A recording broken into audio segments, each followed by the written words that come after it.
जो एक बार हम फेसबुक पर उस कलेक्टर को डांटे थे, अभी हमको ये व्हाट्सएप टेलीग्राम भेजा है। उस मूर्ख को ये नहीं मालूम है कि ये आंसर ही उसका गलत है जो हम दिखाए। उत्तर भारत में बहती नदियों અને દ્વીપકલ્પી ભારતમાં બહેતી નદીઓ વચ્ચેની ભિન્ન લાક્ષણિકતાઓ જણાવો। जीपीएससी 2018 में भी पूछा था, यानी अब जीपीएससी के पास क्वेश्चन का खजाना खत्म हो गया है, रिपीट मांगना है। ये हमको भेजा और लिखा है कि PYQ थी कई तो फायदो थाय छे, ये वाला ही आ गया डीवाईएसओ में। मैंने एक के वो लड़ा है इसलिए भेजा। अब इसका आंसर देखिए क्या है कि हिमालयी नदियों में पहला पॉइंट लिखता है कि आ नदियों 12 मासी छे एटले की तेमा आखू वर्ष पानी रहे छे। ये पहला है।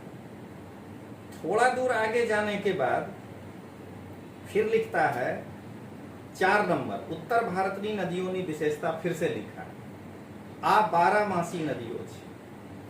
मतलब जब एक बार तुम ऊपर लिखी दिए तो उसके बाद जो है दूसरी बार कैसे क्या लिख रहे हो। तीसरी बार फिर लिखता है कि आ नदियों में वर्ष भर पानी रहे छे। अगर आप भिन्न लाक्षणिकता लिख रहे हैं और 3 बार एक के पॉइंट लिखेंगे तो आपको नंबर क्या देगा। एक तो इतना छोटा सा आंसर है जो ये लिखा है, ऊपर से 3 बार एक के बात लिखा है।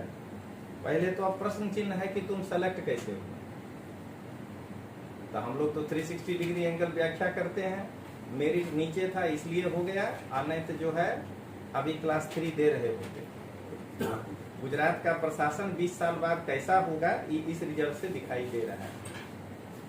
अब देखिए अभी आपके सामने उसको हम भेजे हैं कि क्वेश्चन तुम्हारे किताब से अकेले नहीं आया है, दुनिया में पहला तुम ही नहीं हो जो अकेला जानते हो ये बात लिखने के लिए। ये देखिए ये जो पीटी का भूगोल का किताब लिखे हैं ना, उसमें गुणवत्ता देख लीजिए कि क्या लिखे हैं दोनों नदियों के बीच में अंतर। हिमालय वहन तंत्र, पूर्ववर्ती वहन क्या है, तो हिमालयी नदियां पूर्ववर्ती वहन की ओर है, और क्रमवर्ती वहन है, खंडित के आंतरिक भागनु वहन है, अंतःस्थलीय वहन है, और द्वीपकल्पी नदियां अनुसरण वहन है, परवर्ती वहन है, प्रभावित वहन है।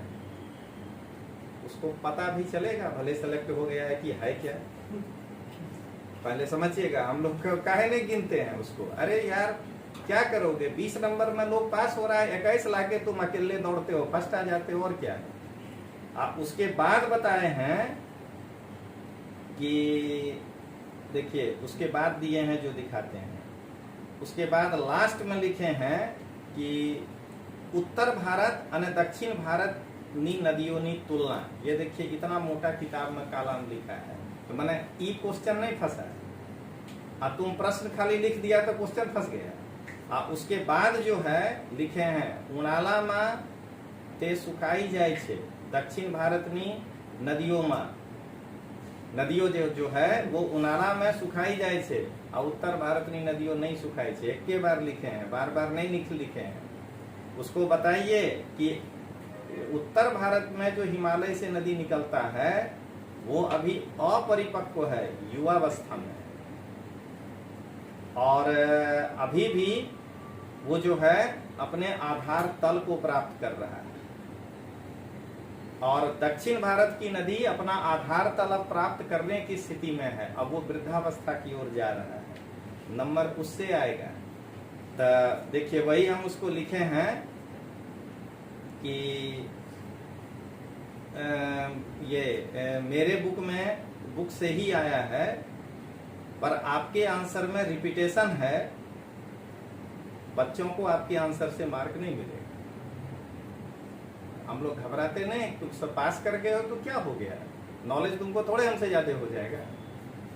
उसके बाद जो है वो लिखा है कि वही जल्दीबाजी में आपको पढ़ा रहे थे और भेज रहे थे, तो रिपीटेशन का वो स्पेलिंग खाली गलत हो गया।